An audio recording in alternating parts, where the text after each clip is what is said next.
बिस्मिल्लाहिर्रहमानिर्रहीम। अस्सलाम वालेकुम। कैपिटल टॉक में खुश आमदेद।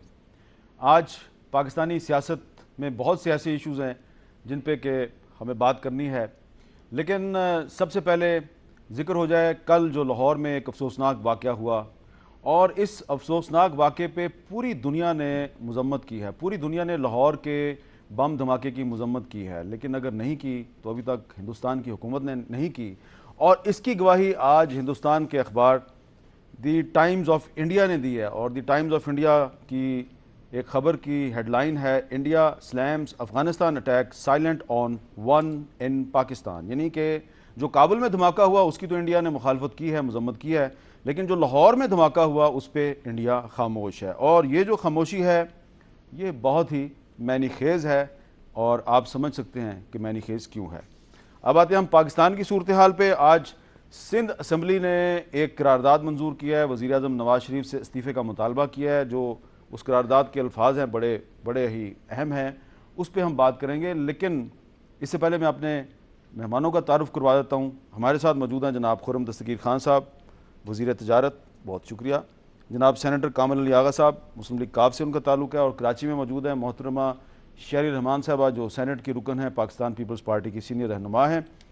गुफ्तगू के आगाज़ से पहले एक मामला है जो इस वक्त सोशल मीडिया पे बहुत ज़ेर बहस है, और ये मामला है जो एक्चुअली तो पनामा से शुरू हुआ था, लेकिन अब ये अकामा पे पहुंच गया है। पनामा से अकामा, और बहुत से जो अकामे हैं वो सोशल मीडिया पे ज़ेर बहस हैं, और इसमें कितनी हकीकत है और कितना अफसाना, इस पे हम बात करते हैं। और वज़ीर आला सिंध मुराद अली शाह साहब का एक वर्क परमिट, उनका एक अकामा 2-3 दिन से सोशल मीडिया पर ज़ेर बहस है।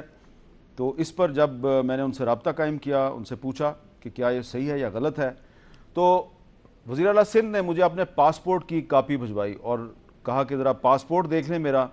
और इस अकामा पर जो मेरा नाम है पासपोर्ट पे, वो अकामा पे नाम कुछ और है।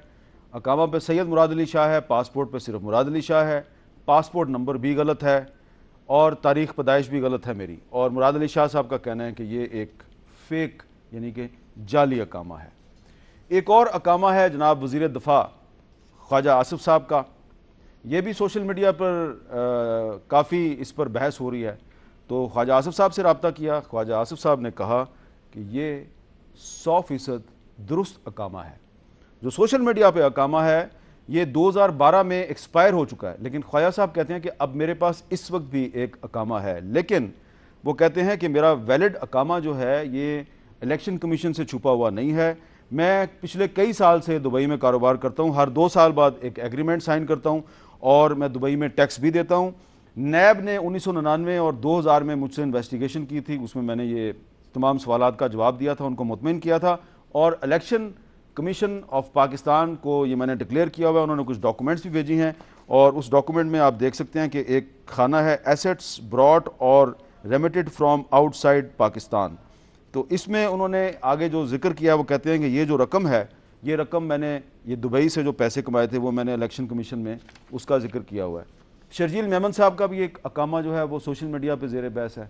शर्जील मेमन साहब कहते हैं कि ये दुरुस्त है और इसका मैंने इलेक्शन कमीशन को बताया हुआ है। और भी कुछ हैं, लेकिन फिर उन पर बात बाद में करेंगे। खुर्रम साहब, ये जो अकामा पनामा से अकामा, और फिर उसमें कोई पनामा जो है वो हकीकत है, कोई पनामा अफसाना है, लेकिन आपको पता है कि ये इसकी बहस की वजह क्या है? क्योंकि वज़ीर आज़म साहब का भी एक अकामा ज़ेर बहस है। वज़ीर आज़म साहब भी कह रहे हैं कि मैंने इसको डिक्लेयर कर दिया है। अब इसकी कोई अहमियत रह गई है आपके ख्याल में?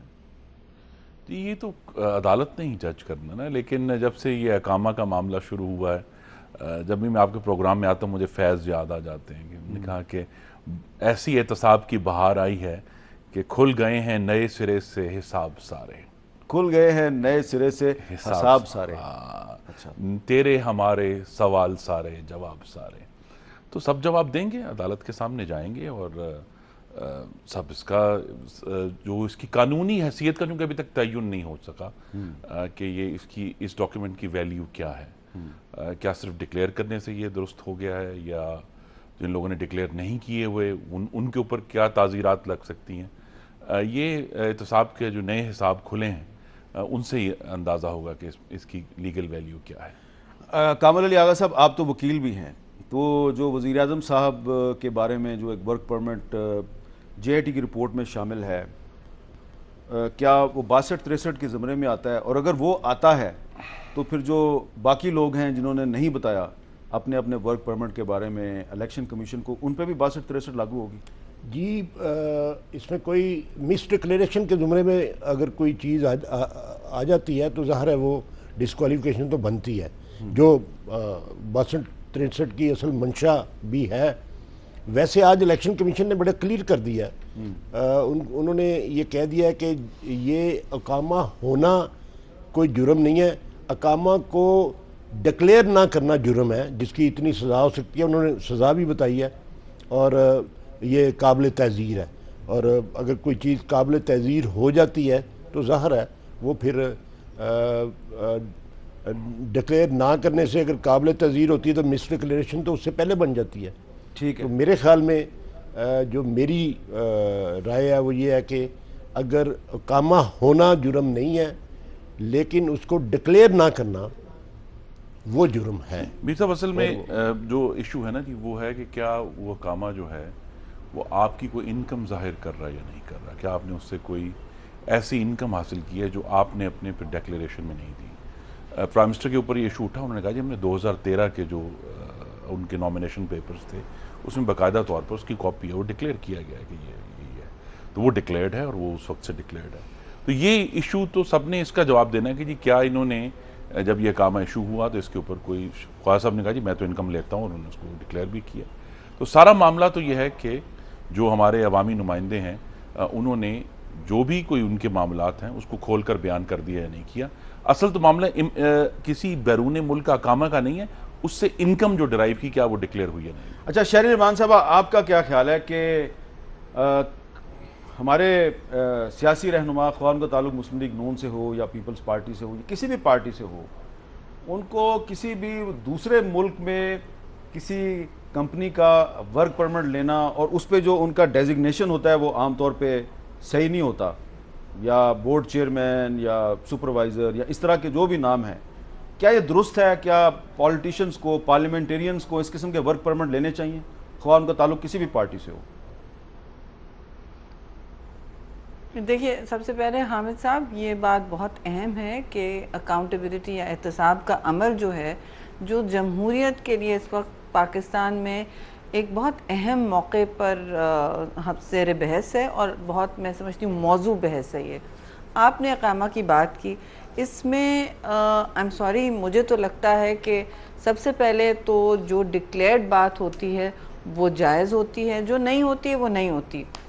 लेकिन जो नहीं होती तो मैं और आप भी नहीं कह सकते। आप एक पब्लिक फिगर हैं, खैर आपको गोशवारे नहीं देने पड़ते, मुझे कम अज़ कम गोशवारे देने पड़ते हैं, कामरी लियाकत साहब को देने पड़ते हैं और हमारे वफाकी वज़ीर जो हैं यहाँ खुर्रम दस्तगीर क़िबला, उनको भी देने पड़ते हैं। और सब में, और इनमें जितनी, जिसे कहा जाता है to the best of your knowledge and, आपने सब कुछ छानबीन के देना होता है, आपने फैमिली के भी देने होते हैं, ये नहीं कह सकते, मुझे अपने शौहर के भी देने होते हैं, अपडेट करने होते हैं और बहुत केयरफुली एग्जामिन करना होता है। अब किसी से कोई इसमें गलती ऊँच नहीं ऊँच, ये तो जैसे इमरान खान का चल रहा है केस, वो डिस्कशन हो रहा है कि उन्होंने किस वक्त सबमिट किया नहीं किया, एक वो भी सामने बहस आ गई है। लेकिन पैनामा से इकामा जो आप कह रहे हैं ना, ये बड़ी दिलचस्प बात है कि जब आप मिनिस्टर होते हैं तो आपका एटलीस्ट फेडरल मिनिस्टर का ओथ भी होता है, MNA का ओथ होता है, सेनेट में भी सब कुछ ये करना होता है।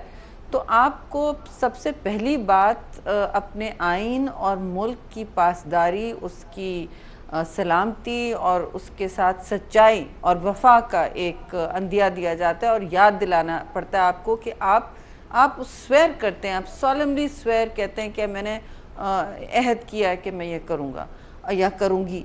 तो ये बहुत सीरियस ओथ होता है और बहुत अहम होता है। इसमें अब अखलाक की ज़रूर बात आती है, कैसा लगता है कि वज़रा या कोई भी मतलब पब्लिक सर्विस में हो, कैसा लगता है कि वो अपने एसेट्स ना या अपनी डूइंग्स यानी प्रोफेशनल, अगर मुझे कहीं से तनख्वाह मिल रही है मुझे बताना चाहिए, और अगर मुझसे कोई इसमें कोताही हुई है तो मुझे फ़ौरन स्टेट करना चाहिए। लेकिन इलेक्शन कमीशन में ये सारी बातें वाज़ेह होना चाहिए। आप कह रहे हैं कि वज़ीर दिफा ने कहा कि मैंने सब कुछ सबमिट किया है, तो ठीक है, लेकिन आई थिंक किसी भी पार्टी का हो, इनकम टैक्स गोशवारों में होना चाहिए, उस चीज़ में होना चाहिए। मुझे तो, मैं ज़ाती तौर पे तो रिजेक्ट कर चुकी हूँ। मुझे किसी ने कहा था कि जब रेड पासपोर्ट आपका था उस पर वीज़ा नहीं लग रहा था एक्सक्यूज़ मी, तो उन्होंने कहा कि ये आप ऐसा करें, ये कर लें। मैंने कहा नहीं, अच्छा नहीं लगता, आई मीन टू मी।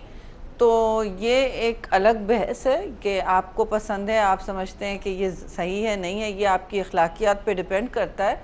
लेकिन आपने डेफिनेटली बहस इस वक्त ये कि आपने गोशवारे में क्या डिक्लेयर किया, कोई इनकम आता था नहीं आता था, आपने इसकी बुनियाद पर अपनी सच्चाई और अपने मुल्क से और आपके आइन से जो पासदारी है वो निभाई है कि नहीं, सबसे अहम बात। ठीक है, वैसे ख्वाजा आज़म साहब ने हमें जो डॉक्यूमेंट्स दिए हैं उसमें जो FBR की डॉक्यूमेंट्स हैं उसमें भी उनका दावा है कि उन्होंने इसको डिक्लेयर किया हुआ है।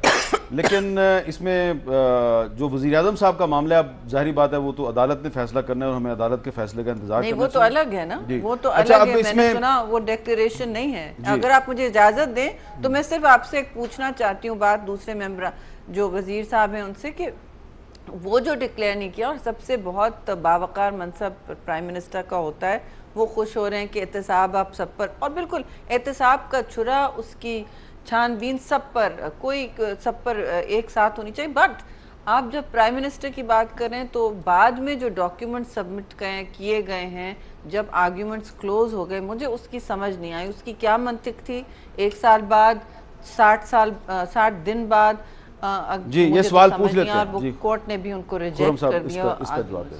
जी ये मामला पहुंचा इस तक था कि JIT ने जो उनका तरीक़ेकार था वो इंसाफ पर मबनी नहीं था, वो ट्रांसपेरेंसी पर मबनी नहीं था। जो जरा होती है, अगर उनके पास किसी भी किस्म की एविडेंस थी, उनको तमाम जो विटनेसेस उनके सामने आए, बशमूर वज़ीर आज़म, उनके 2 बेटे, उनकी बेटी, उनके दामाद, उनके भाई, उनके कज़न, सब लोग उनके सामने पेश हुए। लेकिन JIT ने इन तमाम जो कागजात थे उनको मख्फी रखा और रिपोर्ट के वक्त इनको, तो लिहाजा हमारे पास तो, हमने तो तभी रिएक्ट करना था जब वो रिपोर्ट आई, और उसके मुताबिक फिर जब हमने अपने रिकॉर्ड चेक करने थे, रिकॉर्ड चेक करके उसका जवाब दाखिल कर दिया गया। अगर JIT हमें कन्फ्रंट करती उस वक्त जैसे का उनको करना चाहिए था, जो इंसाफ का तकाजा था, आर्टिकल 10A का तकाजा था आइन के, उन्होंने वो नहीं किया। लिहाजा जब उन्होंने एक अचानक रिपोर्ट में ये सारा कुछ मवाद जो है 10 वॉल्यूम्स का जो है वो रख दिया हमारे सामने, तो फिर जहां जहां जो कमी थी वो फिर हमने रिकॉर्ड पेश कर दिया। आज सिंध असम्बली ने एक रेजोल्यूशन मंजूर किया है, उन्होंने वज़ीर आज़म साहब से इस्तीफ़ा मांगा है।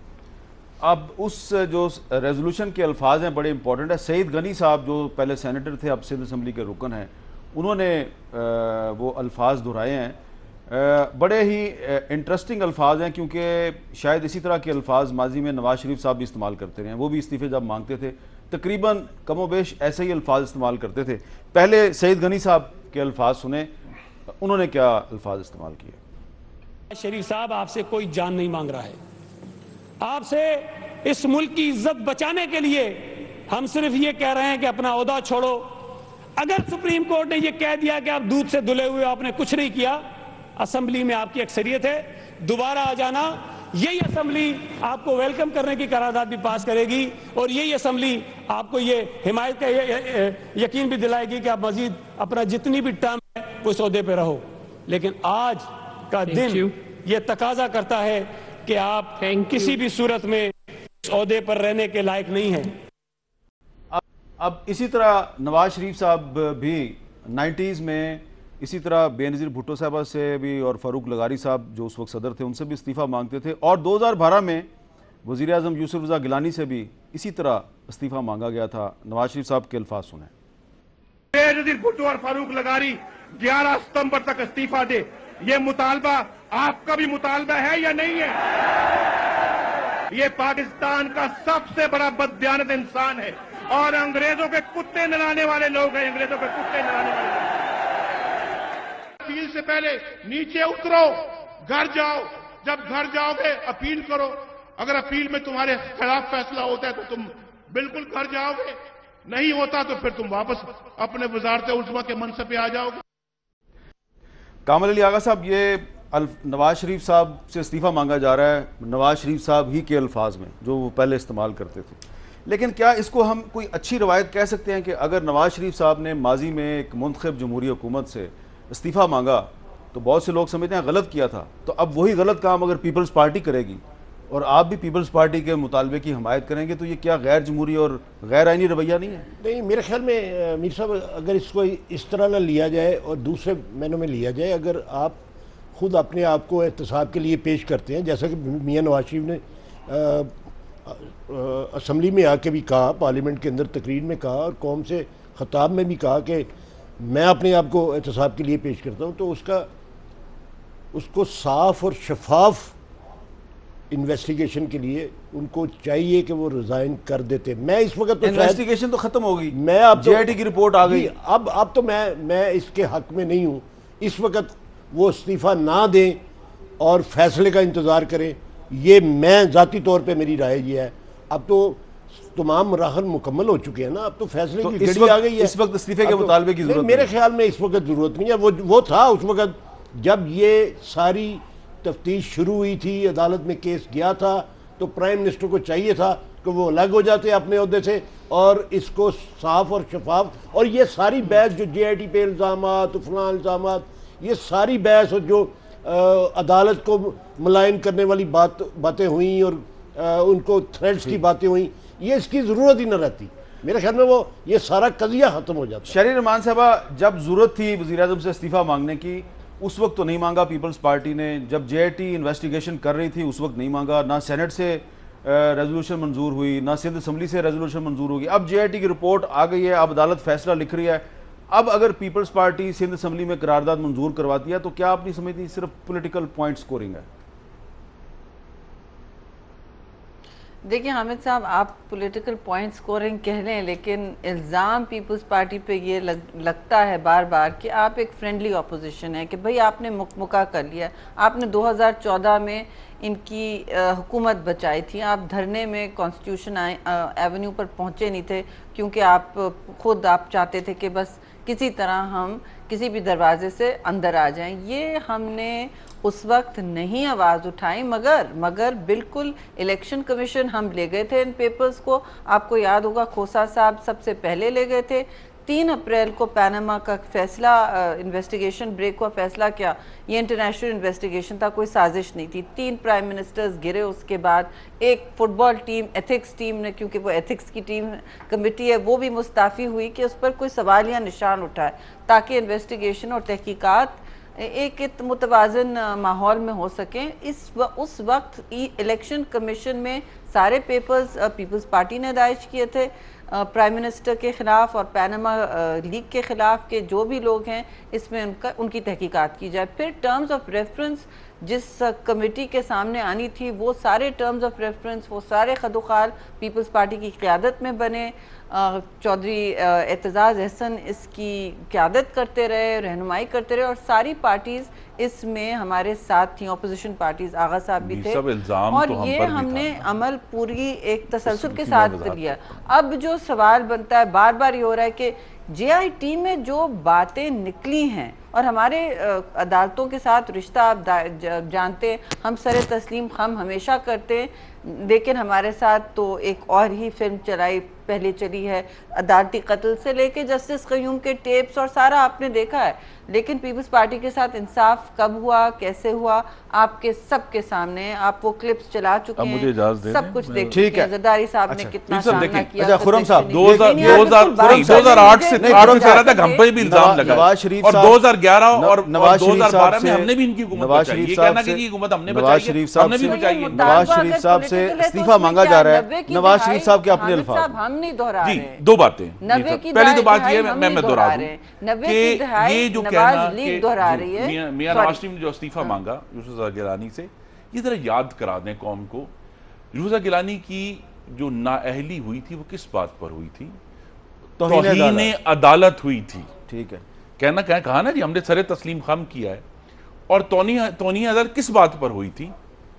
करप्शन को बचाते हुए। अदालत कह रही थी इस विषय को खत लिखे, उन्होंने कहा जी जरदारी साहब ने बड़े एहतराम के साथ अर्ज करूंगा अपना वजीर आजम कुर्बान कर दिया, सुप्रीम कोर्ट को एहतसाब के करीब नहीं आने दिया। नहीं, ये फैक्ट है, ये हिस्टोरिकल रिकॉर्ड है। वो कह रहे थे कि आइन के तहत मुझे इम्यूनिटी हासिल है। उन्होंने इम्यूनिटी जो है, हमने किसी किस्म की इम्यूनिटी क्लेम की जब बिल्कुल हमारे है, और ऊपर फिर राजा लफ्ज़ परवेज आया। अशरफ ने उन्होंने, तो मैं लिखा फिर कहूंगा, खत ना, अपना वज़ीर आज़म उसके झोंक बाद दिया राजा सुप्रीम कोर्ट परवेज के अशरफ सामने, ने खत तौहीन लिखा। अदालत अच्छा को चले, करा दी। बेनजीर भुट्टो से क्यों इस्तीफा मांग रहे थे नवाज शरीफ? जी देखिए, 90 फारूक लगारी से क्यों मांग रहे जो थे? 90 की दिहाई की सियासत थी, उसी के नीचे तो हमने फिर चार्टर ऑफ डेमोक्रेसी के जरिए एक लाइन लगाई थी कि अब इससे आगे हम नहीं जा रहे। लेकिन चार्टर ऑफ डेमोक्रेसी के बाद फिर मेमो गेट आया। नहीं, सुने ना सुने, फिर आप अदालत नहीं, में मैं चले आपको गए। बता दूं, ये सब 2 रिकॉर्ड के हिस्से हैं। 2011 के आखिर में जब एमक्यूएम ने कहा कि हम फिर पीपल्स काला पार्टी की हुकूमत कोट के पहन साथ के आप नहीं हैं, सुप्रीम कोर्ट ये अपनी आप मेजॉरिटी पहुंचे खो थे। चुके थे, और उस वक्त नवाज शरीफ को कहा गया कि जनाब आप आए और इनके खिलाफ अदम एतमाद करें। उन्हें इनकार कर दिया। और फिर जब यहाँ आके कादरी साहब 2012 में भी तो बैठे थे, हाँ। उस वक्त भी आया था प्रेशर कि जनाब आप हमारे साथ चलें। तो वज़ीर आज़म नवाज शरीफ उस वक्त वज़ीर आज़म नहीं थे, उन्होंने रायविंड में अपोजिशन की जमातें इकट्ठा कर कहा हम ये काम नहीं करेंगे, ये हुकूमत अपनी मुद्दत पूरी करेगी। तो ये कहना कि जी हुकूमतें हमने बचाई, हमने भी 2 दफा बचाई हैं। लेकिन सवाल यही है कि अब अगर हम अदालत के सामने एक अमल हुआ है और वो सब लोग, देखिए जब अदालत ने फैसला दिया ना 20 अप्रैल को, तो सब ने कहा जी ये तो सारे इनके मातहत हैं, ये सब लोग अपोजिशन के, ये तो कभी दुरुस्त फैसला नहीं होगा। और किसी ने कहा रिजाइन करें। फिर जैसे जैसे कभी व्हाट्सएप की खबरें आई, फिर तस्वीर लीक हुई, फिर हरासमेंट होना शुरू हो गई, फिर टेक्निकल मीन्स इस्तेमाल करना शुरू हो गए, तो अचानक सबको जीआईटी अच्छी लगना शुरू हो गई। और फिर जब जीआईटी की रिपोर्ट आई, अब मामला यही है कि हमें अदालत उज़्मा पर यह तवक्को है कि उन्होंने ये चाहे अकामा की बात है, चाहे वो पूरा केस उनके सामने है, वो फैसला करेंगे। तौहीन अदालत के ऊपर वो वज़ीर आज़म गया था, वो कि असूल के ऊपर लड़ता हुआ नहीं कुर्बान हुआ, वो तौहीन अदालत पे उन्होंने की थी। हम तौहीन अदालत नहीं करेंगे। अच्छा, आप तौहीन अदालत नहीं करेंगे? नहीं ये करेंगे। बहुत अच्छी बात कर रहे हैं आप, बहुत अच्छी बात है, मैं अप्रिशिएट करता हूँ खुर्रम दस्तगीर खान ने जो बात, तौहीन अदालत नहीं करेंगे। और कुछ लोगों का ये ख्याल है कि शायद मुस्लिम लीग नून अदालत के साथ मुआजरा ही करेगी। खुर्रम साहब कह रहे हैं नहीं करेगी, तो अगर नहीं करेगी तो बहुत ही अच्छी बात है, इसको अप्रिशिएट करना चाहिए। एक वक्फे के बाद दोबारा मिलते हैं और बात करेंगे मनी ट्रेल। अब और किस किस की मनी ट्रेल चाहिए? इमरान खान की भी आ गई, नवाज शरीफ साहब की भी पेश कर दी गई है, लेकिन फैसला अदालत ने करना है। लेकिन अब जहांगीर तरीन साहब को भी देनी पड़ेगी मनी ट्रेल। बात करेंगे वक्फे के बाद।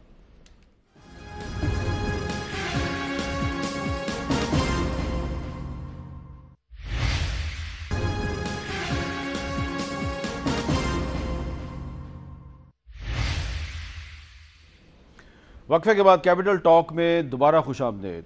आजकल पाकिस्तान की सियासत में मुन्नी का बहुत जिक्र हो रहा है।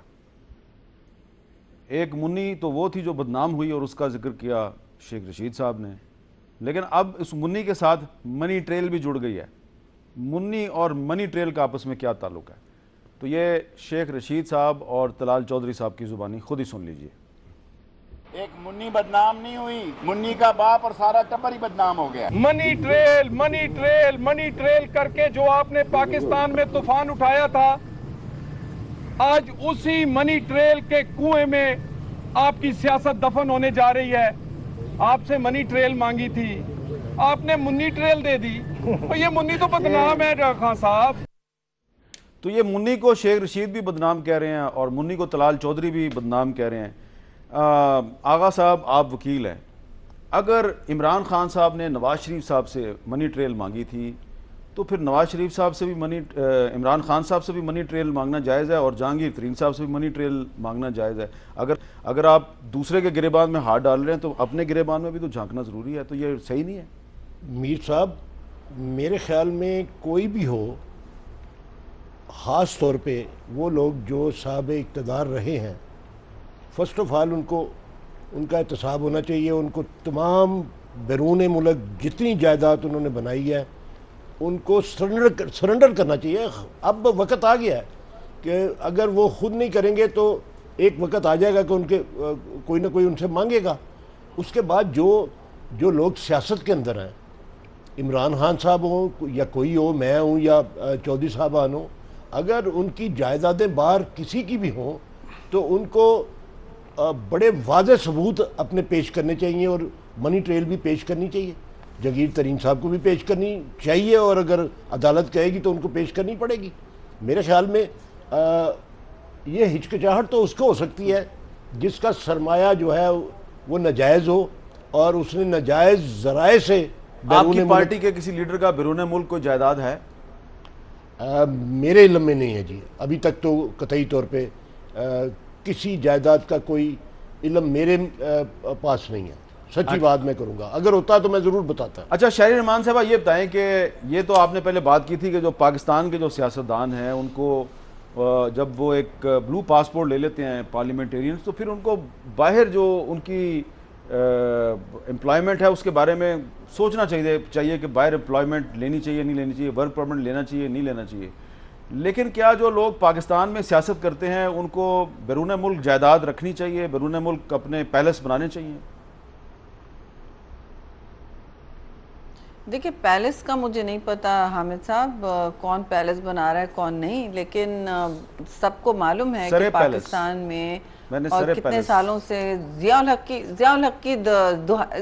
की दहाई सुन लें, पूरा जो डेकेड था उसमें पूरा पाकिस्तान की सियासी क्लास जो है बशमूल मोहतरमा शहीद सब मुल्क बदर थे, या तो जेलों में थे, उसके बाद मुल्क बदर थे। ठीक है। तो लंदन, दुबई तो बाद में आया, मगर एक ज़माने में लंदन MRD का हब भी हुआ था, सेंटर होता था।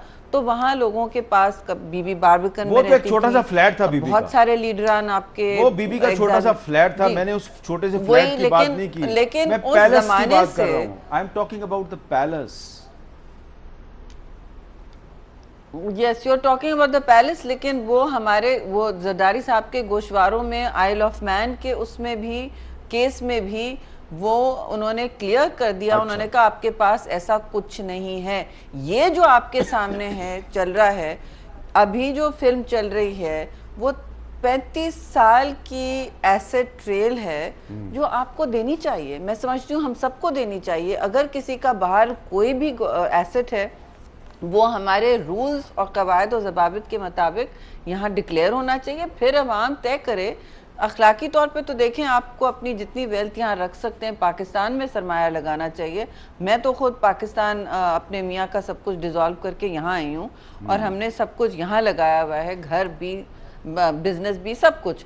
लेकिन और सब छोड़ के आए हैं, सिटी बैंक हेड थे वहाँ, सब छोड़ के आए। आपके मियाँ एक शरीफ तो आदमी है, जब सवाल उठता है, आपके मियाँ एक शरीफ आदमी है, हर किसी का मियाँ इतना शरीफ नहीं होता जितने शरीफ आपके मियाँ। नहीं तो फिर देखिए ना, आपकी रफाकत ही इन्हीं बुनियाद पर होती है। मैं पाकिस्तान आना चाहती थी, मैं उस वक्त MNA बन रही थी, तो मैंने कहा ये आप you can't do business over there, अच्छा नहीं लगता मुझे, तो अब मुल्क में आए और हम सब कुछ ना कुछ साथ करेंगे। हाँ। अब बात ये होती है, ही इज डूइंग वेल माशाल्लाह, मगर ये बात नहीं है। बात ये होती है कि अब जो एहतसाब के खाते खुल रहे हैं और हमें कोई इसमें दो राय नहीं है हामिद साहब, ये सबके लिए खुलेंगे और ये तो बात निकली है तो दूर तक जाएगी। लेकिन 90 की, मैं आपसे कुछ कहना चाह रही थी, 90 की दिहाई की बात, वो बहुत एक मुज़िर दिहाई थी पाकिस्तान की तारीख और जमहूरियत के लिए। और इस वक्त जो उसकी याद दहानी हो रही है वो अफसोस से मैं कहूँगी हुक्मरान जमात शुरू कर रही है। उसकी जवाब में बहुत लोग बहुत कुछ कर रहे हैं और टेम्परेचर को बढ़ाते जा रहे हैं। आप रोज़ बैठ के मसलन, अब मैं इस तरह की मुन्नी वगैरह बात नहीं करूँगी, वो ज़बान मैं नहीं इस्तेमाल करती, लेकिन आप देख रहे हैं कि आप रोज़ PID में 2 या 3 प्रेस कॉन्फ्रेंस हो रही हैं हुकूमती वसाइल से। चौधरी एहतसाब उसे क्या कहते हैं, गाली गलोच का जो इनका ब्रिगेड है, ये पूरा मीना बाजार तो इन्होंने लगाया हुआ है। और प्राइम मिनिस्टर की आपने लोहारी टनल में ललकार सुनी थी हामिद साहब कि मैं एहतसाब को नहीं मानता, फिर उन्होंने वो टोन लोअर की। आई एम सॉरी, लेकिन PVP प्राइम मिनिस्टर ने ये ललकार डाली होती, अब तक छोड़े, अदालत में, जेल में होते हैं, और हम सब सारे जो साथ खड़े में वो भी होते हैं। अच्छा, आपने एक बड़ी अपनी अच्छी मिसाल दी है। मैं आपकी जो मिसाल है मैं उसको कोट करना चाहता हूँ। खुर्रम साहब, शहरी रहमान साहब ने अपनी मिसाल दी है कि जब वो सियासत में आ रही थी और MNA बनने जा रही थी तो उन्होंने अपने मियाँ से कहा कि हमें अपना पाकिस्तान से बाहर जो जायदाद है उसको फ़रोख्त करके तो पाकिस्तान में जाके असासे बनाने चाहिए। आप इससे इत्तेफाक करेंगे कि जो सियासतदान, ख्वाह उनका ताल्लुक किसी भी पार्टी से है, आपकी पार्टी से है, पीपल्स पार्टी से है, तहरीक इंसाफ से है, जिनके पास बैरून मुल्क जायदादें हैं, सियासत पाकिस्तान में करनी है अगर, तो वो जायदादें फ़रोख्त करें और यहाँ पे आके जायदादें खरीदें? जी बिल्कुल दुरुस्त बात है, लेकिन पाकिस्तान से आमरीत की तारीख कैसे आप बाहर निकालेंगे ना जी। हम अब बात कर रहे हैं अकामों की।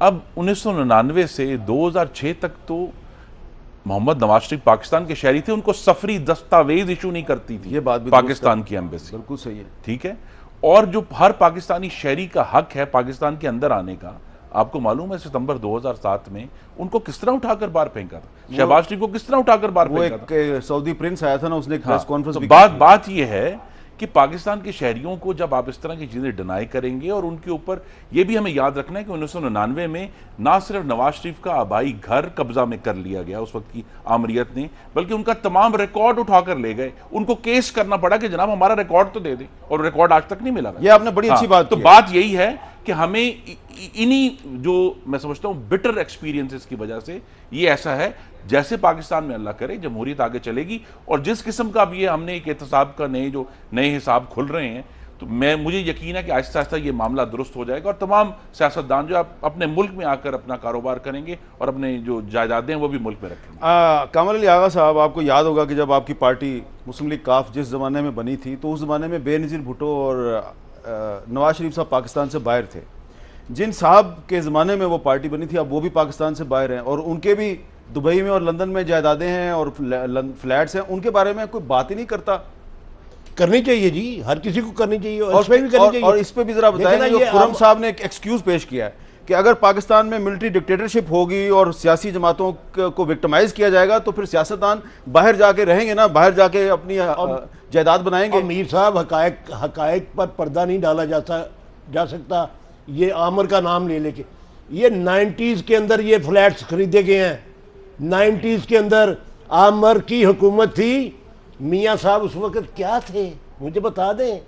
मियाँ साहब ने उस वक्त ये सारे नोट नाजायज़ ज़राए से कमाए, नाजायज़ ज़रिए से बाहर भेजे, वहाँ पे ये उस वक्त ख़रीदे गए। उसके बाद उस वक्त साबित हो रहा है, अभी तो कोई 20 ऐसी प्रॉपर्टीज़ JIT ने निशानदेही कर दी है, जो मेरी इतला के मुताबिक जिनकी कीमत इससे ज़्यादा है। ये 7-7 अरब रुपए के फ्लैट जो है, इससे ज़्यादा बड़ी कीमत की जायदादें वहां पे मौजूद है। मीर साहब, मेरा ख्याल था कि गदरे दुश्मनाम खत्म हो गया, ये आपने दोबारा चालू कर दिया। बात सुने, बड़ी मुश्किल से अदालत में केस खत्म हुआ था। आगा साहब ये वकील हो जाते हैं, ले जाते हैं। देखना, मैं तो जवाब नहीं दे रहा, उसको दोबारा मैं तो जवाब नहीं दे रहा। JIT के ऊपर बर्डन ऑफ प्रूफ तो नहीं था सर। वो कह रहे हैं आपने गदरे दशनाम बर्पा कर दिया। और मेरी बात जो होना था अदालत में हो गया, मेरी बात सुने, मेरी बात सुने, ये हौसला करे ना। JIT के ऊपर महीने से बर्डन ऑफ प्रूफ JIT के ऊपर नहीं था। इन्होंने उसको जाके सारे जराए बताने थे, सारी डॉक्यूमेंट देनी थी। ये कहते हैं वो कन्फर्म हमने कहा था ना, वो क्यों कराते हैं? JIT व्हाट्सएप कॉल करे, और हमने कहा था कि तस्वीरें लीक करें, हमने कहा था कि एनालिसिस ऑफ टेक्निकल मींस करें, हमने तो नहीं कहा था। वॉल्यूम 10 में रख दी हुई है, और वकील साहब ने देखा ना, ख्वाजा हारिस ने देखा, उसने बंद कर दी है। और मेरी इतला के मुताबिक मियाँ साहब ने पूछा है तो उन्होंने कहा ना ही खुलवाएं उसको। अच्छा जी, आपको मियाँ साहब के करीबी हलकों में तक रसाई है अभी तक? भाईजान है ना। अच्छा, इनका तल्लक कम है, मेरा ज्यादा उनके साथ रहा है। वाह वाह वाह, कमाल है। देखे ना, ये सारी चीजें जो है, ये अभी तक सारे दोस्तों के साथ तल्लक हैं, तो बातें तो निकलती रहती हैं। और आजकल आप उस तल्लुक को मजीद फरोग देने की कोशिश कर रहे हैं। देखिए, पुराने ताल्लुक को ज़ाहिर है बड़ी हम कोशिश कर रहे हैं कि वो इधर उधर ना जाए। बड़ी अहम बात है। देखिए ना जी, वो तमाम जो गदर मचा है उसके अंदर अभी तक, मैं फिर दोहराना चाहता हूं, गदर देखे ना, ये गदर मचा है, अदालत है। लेकिन आगा साहब इनकी पार्टी साहब कहते हैं, आगा साहब असूली बात करें। मनी लॉन्ड्रिंग का एक लफ्ज, आगा साहब असूली बात, इनकी पार्टी के एमएलए को तोड़ के अपनी पार्टी में लाना, ये तो अच्छी बात तो नहीं है। हाँ, और जो हमारे गए हैं हम वो अपने, वो जो आपके थे वो पहले इनके थे, आप भी पहले इनके थे। ना ना ना ना, आप पहले इनके थे। नहीं, हम पहले थे। हाँ। हम तो वो लोग हैं जो पार्टी के असल वारिस हैं। ये तो मुसाफिर थे जो आए, मियां नवाज शरीफ साहब। ये तो 84 में आए, पुरानी हो गई, ये 84 में आए। आज की जो बड़ी खबर है, मैं तो वो जरूर डिस्कस करें। 74 में मैं प्रेसिडेंट था सिटी लीग का, माशाल्लाह। अच्छा, आज की बड़ी खबर, और इनके वालिद साहब के साथ ने सुप्रीम कोर्ट में, इनके वालिद साहब के साथ मैंने एक तहरीक जो है उसके अंदर बकायदा जद्दोजहद की हुई है, माशाल्लाह। 77 के अंदर की हुई है। इनके वालिद साहब इकट्ठे थे। हाँ जी, अच्छा, चलें ठीक है। और इनके वालिद साहब को उस वक्त उस वक्त अगर मैं आपके पहलवान कहते थे। इजाजत दे दें, अगर आज की खबर यह है कि पीटीआई सुप्रीम कोर्ट में गई, उन्होंने कहा है कि अदालत को 184(3) के तहत 62-63 का फैसला करने का हक नहीं है। हाँ, तो बात ही खत्म होगी ना, 184(3) की जुरिस्डिक्शन पे बात कर। कमाल ये है कि ये 6 महीने से केस चल रहा है, उसके बाद 70 दिन जेआईटी चली है, और वो सारी बातें जो हमारे ऊपर आई थी, आज जब उनके ऊपर आए तो उन्होंने कहा कि अदालत को तो हक ही नहीं है। अच्छा, एक तरफ कमाल हो गया, एक तरफ जब अपनी बारी आई है तेरे दरबार में पहुंचे तो सब एक हुए ना। नहीं है जी 184। अच्छा, खुर्रम दस्तगीर साहब बार बार गदर दशनाम की बात कर रहे हैं। एक तरफ गदर दशनाम है, दूसरी तरफ शेख रशीद साहब और तलाल चौधरी साहब के नज़दीक मुनी बदनाम है। तो गदर दशनाम है, मुनी बदनाम है। शहरी रहमान साहब कहते हैं कि ये साहबा कह रही है ये वाली ज़ुबान इस्तेमाल ना करें, इसलिए मैं ब्रेक लगाता हूँ। ब्रेक के बाद दोबारा मिलते हैं।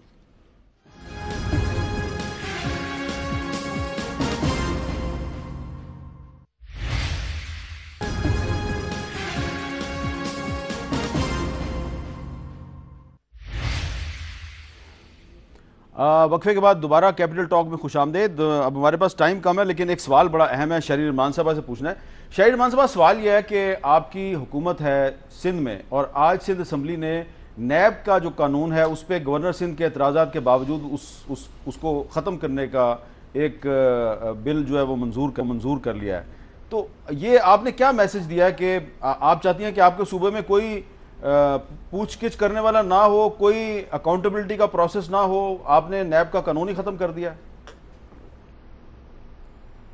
नहीं हामिद साहब, बिल्कुल ऐसा नहीं है, बल्कि आपने खुद चीफ मिनिस्टर की बात की गवाही और शहादत देखी होगी कि उन्होंने आज ये कहा है कि दूसरा लॉ आ रहा है जिसमें अकाउंटेबिलिटी बराबर होगी। ये इसलिए है कि अब जो नैब लॉज हैं वो सब सूबा 18वीं तरमीम के बाद सब सूबों के हाथ में हैं। केपी ने अपना नैब लॉ वहाँ बनाया है, उन्होंने कुछ और उसका नाम दिया एहतसाब कमीशन का। तो एहतसाब मैं समझती हूँ बराबर होना चाहिए, ज़रूरी होना चाहिए हर सूबे में, हर फेडरल कैपिटल में। लेकिन इस वक्त लेकिन हर सूबे में एक एंटी करप्शन का सिस्टम तो है ना पहले से। हर सूबे में एंटी करप्शन का सिस्टम तो है, लेकिन वो काम नहीं कर रहा था, इसलिए एहतसाब का कानून लाना पड़ा। सिस्टम होना भी चाहिए। अच्छा, इस पे आपकी क्या टेक है? सर, मेरी टेक ये है कि मेरा रब बेनियाज है कि जो सनाखाने तकदीस एहतसाब थे, आप तो बात ही नहीं पहले केपी ने अपना एहतसाब बंद किया, वहाँ उनका बिल्कुल कोलैप्स हो गया सिस्टम। वो डीजी ने रिजाइन करके उसके बाद से उसमें कोई जिंदगी की रमक नजर नहीं आई। और जो दूसरे सनाखान थे तकदीस एहतसाब के, नहीं, वो शहरी भी कह रही है कि सिंध गवर्नमेंट अपना एक नया कानून ला रही है। जी देखिए, वो अपना कानून जरूर लेकर आए, लेकिन क्या हम यहाँ क्या फेडरेशन की पार्लियामेंट का हिस्सा नहीं है? जो पार्लियामेंट के कवानीन है, या तो हमारे साथ मिलकर बैठें और कहें जनाब जो इस वक्त, लेकिन वो जो मरकज में जो नैब है उसने आपके खिलाफ जो मुकदमात हैं उसकी कोई इंक्वायरी नहीं की। लेकिन जी उसमें हमारे साथ बैठे, और जो भी नैब, ये कोई हल नहीं है कि आप कह देंगे जी हम। उनकी बात सुन ले, एक बात सुन ले जरा। चाहे जो भी तो मेरी जो भी तौजीहात पेश करें, एहतसाब के कानून को खत्म करना क्या सिग्नल दे रहा है आवाम को? वो दे रहा है कि जी आप इंटरेस्टेड नहीं है, कानून ले जब तक लाएंगे। देखें, केपीके ने वफाक का नैब जो है वहां पे उस पर पाबंदी नहीं लगाई। इन्होंने सिंध के अंदर जो है वो वफाकी नैब को अबंडन कर दिया। ये मेरे ख्याल में मुनासिब नहीं है। और वैसे भी जो इन्होंने आपस में एग्रीमेंट भी किया था कि एहतसाब का एक नया कानून लाएंगे, वो पेंडिंग पड़ा हुआ है बिल। मेरे ख्याल में उसके ऊपर बात होनी चाहिए और उसको बेहतर से बेहतर करके उसको लागू करना चाहिए और पूरे मुल्क में होना चाहिए। और वफाक का अगर नैब नहीं होगा और एहतसाब वफाक के ज़रिए नहीं होगा तो यकीन रखें कि सूबों में फिर मैं पूरे यकीन से कह सकता हूं कि सूबों। अच्छा, शहरी रहमान साहब, अच्छा, शहरी रहमान साहब, मुझे एक सवाल पूछना। शहरी रहमान साहब, मैं एक सवाल आपसे पूछ रहा हूं, बड़ा छोटा। शहरी साहब, मेरा छोटा सा सवाल, आप उसका जरा जवाब दीजिएगा कि अगर आप 18th अमेंडमेंट का नाम लेके 18th अमेंडमेंट को इस्तेमाल करके आप कह रही हैं कि जी हम सूबे में अपना एहतसाब का निज़ाम बनाएंगे, तो आप एक तरह से 18th अमेंडमेंट के खिलाफ एक चार्जशीट खुद ही तैयार नहीं करे, क्योंकि बहुत से लोग आपको पता है कि 18th अमेंडमेंट से खुश नहीं है। तो ये आप उनको एक्सक्यूज नहीं दे रहे कि वो 18th अमेंडमेंट के खिलाफ प्रोपेगेंडा करें? नहीं, मेरी अर्ज सुन लें। देखिए इस वक्त जो बात हो रही है ना, अगर वफाक का कोई इस तरह का एहतसाब लॉ हो, और हमने खुद कहा है कि मसलन सेनेट जो है, जो चारों सूबों और गिलगित और कश्मीर की एक अपने आप को नुमाइंदा हाउस समझती है, ऐवान समझती है, वहाँ से हमने नैब लॉ और एक अकाउंटेबिलिटी लॉ की बात भी की। यहाँ मिल बैठ के क्या बात करते हैं, जब भी हमने कोशिश की है, देखिए हमें नहीं एतमाद और हौसला रहा इनके एहतसाब में। इन्होंने हमेशा, और हमारे जो जो पार्टी के पार्लियामेंट्री पार्टी के प्रेसिडेंट हैं जरदारी साहब, उन्होंने तो 12 साल जेलें काटी हैं, कोई पैलेस का सुरूर तो नहीं लिया कि उनको भेजा गया या कुछ, हर चीज़ ले ली गई। तो जाहिर है लोगों के बाहर घर होंगे। जब ये पार्टी ने एहतसाब तो पीपल्स पार्टी के लिए ईजाद हुआ था, और मैं समझती हूँ फिर भी हमें एहतसाब के सामने अपने आप को हाजिर करना चाहिए, बिकॉज लोगों को एतमाद नहीं होगा जब तक एक लेवल प्लेइंग फील्ड होता है सबके अच्छा, लिए। चलें इस पे मेरा वक्त खत्म हो रहा है। खुर्रम साहब खानदान ने एहतसाब को पेश किया है। देखिए जरदारी साहब की जब एहतसाब बढ़ना शुरू हुआ सुप्रीम कोर्ट, उन्होंने अपना वजीर आजम कुर्बान कर दिया। वहां केपी में बढ़ना शुरू हुआ, उन्होंने अपना डीजी कुर्बान कर दिया। उन्होंने कहा नहीं, लेकिन उसमें राजा परवेज लेटर लिखा था जनाब। थॉरो आखिरी हद तक एहतसाब नवाज शरीफ के खानदान का हुआ है और किसी का नहीं हुआ। हमने तो सर तस्लीम खम किया है, हम तो तौहीन अदालत नहीं करेंगे। अच्छा, बहुत अच्छी बात है, बार बार कह रहे हैं कि आप तौहीन अदालत नहीं करेंगे, तो अदालत के फैसले का इंतजार करते हैं। बहुत शुक्रिया खुर्रम दस्तगीर खान साहब, कामल अली आगा साहब और शहरी रहमान साहब। और मैं चलते चलते हिस्ट्री जो है वो उसको रिमाइंड करवाना चाहूँगा। बहुत से लोग कहते हैं ये जो पाकिस्तान में जो एहतसाब का कानून है ये अभी डिक्टेटर के दौर में शुरू हुआ था। बिल्कुल, डिक्टेटरों ने भी एहतसाब का एक वन साइडेड, यकतरफा और जाली निज़ाम जो है वो बिल्कुल पाकिस्तान में मुतारफ़ करवाया। लेकिन हमें अपनी तारीख याद रखनी चाहिए। जो एहतसाब का पहला कानून था, प्रोडा उसका नाम था, 1949 में पाकिस्तान के पहले elected prime minister Liaquat Ali Khan ने उस वक्त की जो लेजिस्लेटिव असम्बली थी वहाँ से मंजूर करवाया था। और उस प्रोडा कानून के तहत सबसे पहले उन्होंने सिंध के चीफ मिनिस्टर अयूब खोड़ो को नाअहल करार दिया। उसके बाद जो पंजाब के चीफ मिनिस्टर थे जुल्फ़िकार महमूद साहब, उनको उन्होंने नाअहल करार दिलवाया। वज़ीर आज़म भी मुस्लिम लीग के थे, सिंध के चीफ मिनिस्टर और पंजाब के चीफ मिनिस्टर भी मुस्लिम लीग के थे। नहीं, अयूब खान ने एब्डो, हाँ बाद में लगाया, जब वज़ीर आज़म थे उस वक्त नहीं थे। अयूब खान ने एब्डो लगाया, बिल्कुल। लेकिन मैं कहना चाह रहा हूँ कि ये पाकिस्तान में जो एहतसाब का निज़ाम है, ये हमारी इलेक्टेड गवर्नमेंट थी जो मुस्लिम लीग की, उसने मुस्लिम लीग के खिलाफ इस्तेमाल करने के लिए 1949 में शुरू किया था। हमें हिस्ट्री की किताबें भी पढ़नी चाहिए, हिस्ट्री की किताबों में हमें बहुत सबक मिलेगा। इजाज़त दीजिए, अल्लाह हाफ़िज़।